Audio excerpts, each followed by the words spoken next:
परिचय। हे जैकी, यह देखो, यह गेंद जैसा दिखता है, लेकिन यह असली गेंद नहीं है।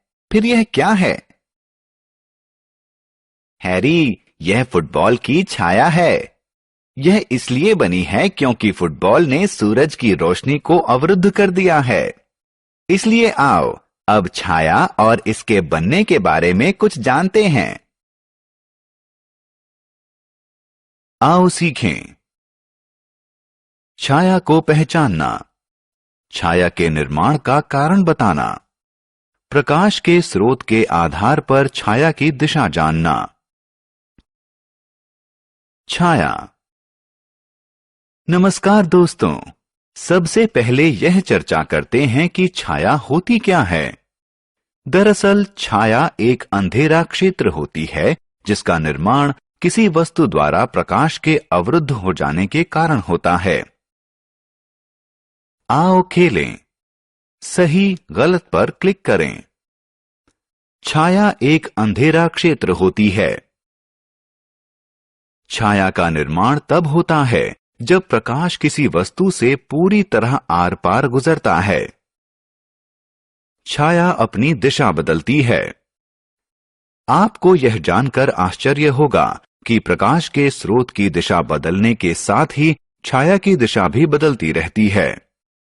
उदाहरण स्वरूप, जब सूरज पूर्व से पश्चिम की तरफ जाता है तो पेड़ों की छाया बदलती रहती है।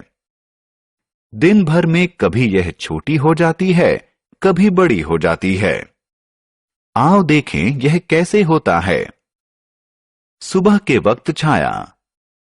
जैसा कि हम सब जानते हैं कि सूर्य पूर्व में उदय होता है।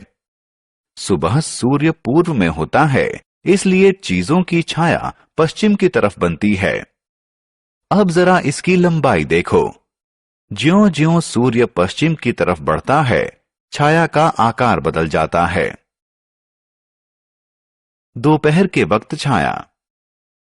यह दोपहर का वक्त है और सूर्य सिर पर है।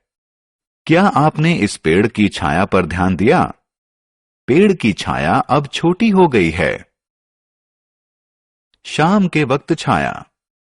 दोस्तों, हम सभी जानते हैं कि सूर्य पश्चिम में डूबता है, इसलिए शाम को चीजों की छाया पूर्व में बनती है।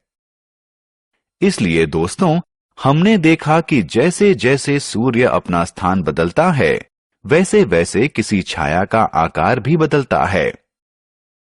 छाया की दिशा। हे दोस्तों, क्या आपने ध्यान दिया कि छाया हमेशा प्रकाश